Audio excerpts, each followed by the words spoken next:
Mall entertainment channel உங்களை அன்புடன் வரவேற்கிறது.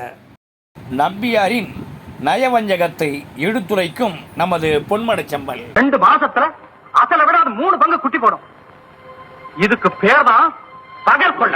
காசுக்கு ஏன் நாணயம் என்று பெயர் வைத்திருக்கிறார்கள் என்று விளக்கம் அளிக்கும் மக்கள் திலகம். கொடுக்கிறவங்களும் வாங்குறவங்களும் என்னைக்குமே நாணயத்தை மறக்க கூடாதுங்கிறதுக்காகத்தான் காசுக்கே நாணயம்னு பேர் வச்சிருக்காங்க. சத்தியத்தின் மீது தமக்கு என்றுமே நம்பிக்கை உள்ளதாக கூறும் வசூல் சக்கரவர்த்தி. உங்களுக்கு என்ன நம்பிக்கை இல்லை, ஆனா சத்தியத்தின் மேல எனக்கு நம்பிக்கை இருக்கு. மக்கள் திலகத்தின் இந்த வசனம் கோழையை கூட வீரனாக்கிவிடும்.